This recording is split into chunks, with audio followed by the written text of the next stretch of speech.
Hi, my name is JT Keith, and welcome to another edition of Eastern Express. Today, my guest is Coach David Gomez, the newly hired baseball coach here. Coach, thanks for being here. It's good to be here. Coach, tell me a little bit about how you got the job here. Well, I got word that maybe Coach Terry had received the job at Regis, and I started putting my feelers out, and I was like, hey, this is the job I'm really interested in, and with the family being from here, it had been a great move and an opportunity to be a head coach, and I think all the chips fell where they may. The interview went well, and I'm very blessed to be here. Great, great, and I'm sure we're glad to have you. Tell me about, as assistant, you were at Alcorn State, and then Frank's. I was in Frank Phillips College in Borger. Yeah, it was. That's where I've been a few places. I started off at New Mexico Military Institute, just down the road in Roswell, and I got the assistant job at Frank Phillips in Borger, which is not too far. And then right after that, I got a Division I opportunity to coach at Alcorn State, and it was great. We had a lot of success there, and it led to this. And then you said that when I interviewed you before that you had coached summer baseball as well. Tell me a little bit about that. In New Mexico, I got to coach a little bit in Albuquerque this past summer, and I actually ended up with a couple of guys on the team that are currently here, which I had no clue. I'd end up being coaching them in a month or so later. So it was a great experience. Got to kind of reconnect with some of my people that I recruited with before, and it was good.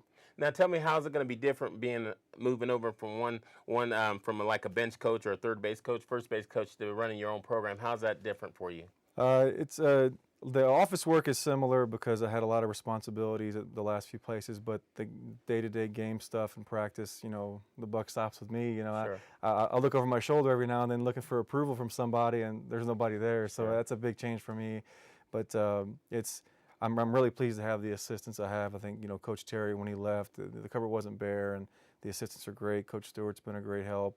And Coach Senna, who's a local guy, he's been doing a great job. Then I brought a couple guys with me. Coach Campos, he's a New Mexico guy. I brought him down from a Nebraska NAIA school. And then Coach Merritt, who was actually a NIMI assistant and was at the University of Toledo. And I got him down here too. So realistically, my job's pretty easy. I let these guys do their thing, and it's been great. And then your forte is recruiting. How are you going to try to put a gate around the state of New Mexico like we talked about earlier? Right. That's the plan. If we can rope in like a 200-mile radius and then, a tap into Farmington and Las Cruces, we just want to create, an atmosphere where New Mexico kids want to be here, and that's what we want to do, and let them know they're welcome here, and we're going to put them on the field and let them run, and that's what our plan is. And then tell me a little bit about your philosophy, Coach. We mentioned about Gorilla Ball, didn't make it into the piece, but can you tell the viewers about that? Well, I think it's going to obviously be based off the talent level what we have. We'll see what we can do with this lineup this year, but ideally we want to move into a more power-based lineup. I know we got a few guys that can do some things, but we'll be a little more station to station this year. But I think the idea is to use the environment to our advantage. The wind blows out, it's high altitude. We should be able to hit the ball to the yard, and hopefully we'll do a little bit this year and maybe more next year and years to come. And then what about pitching? Pitching's the key, and no matter how many runs we score, if we can't stop them from scoring, then it's going to be a long season.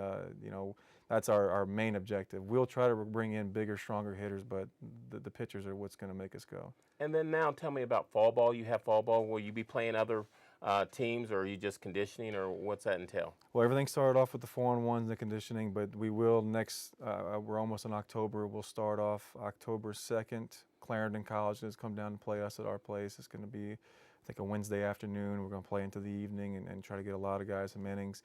Then we'll have Luna Community College, which is a local team out of Las Vegas, and they'll come down and play us at our place as well, I think on the following Thursday. And then I believe the Sunday after that, we'll go to NMJC and play them. So we'll make our rounds and get tested by fire and see how we do. And then tell me a little bit about, you have the Halloween game coming up. Just expound on that a little bit. It's a great experience. I really haven't got to be a part of it yet, but everybody's really excited about it. The team's really excited. They're asking me what I'm going to wear. I have no idea yet. I haven't got that planned far ahead, but it's going to be, I believe, October 30th at 6 o'clock. And it'll be at the end of the safe trick-or-treating. Okay. So a lot of kids will be there. I think the first 300 kids will get free popcorn. Okay. There's going to be prizes. There's going to be prizes for the best costume female, best male costume, best children's costume. So we're going to be throwing a lot of stuff out. It's going to be a fun event. We hope everybody can show up. If you've ever seen our pictures online from it looks like a fun event. So I'm excited to be a part of it. And then finally, what kind of recruits are you looking for? What kind of player is a David Gomez type player?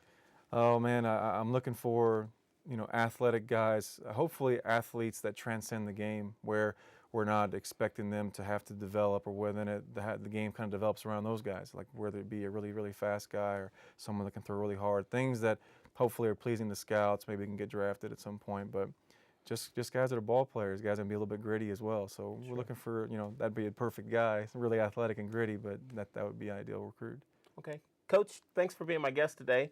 And you've been in tune for another edition of Eastern Express.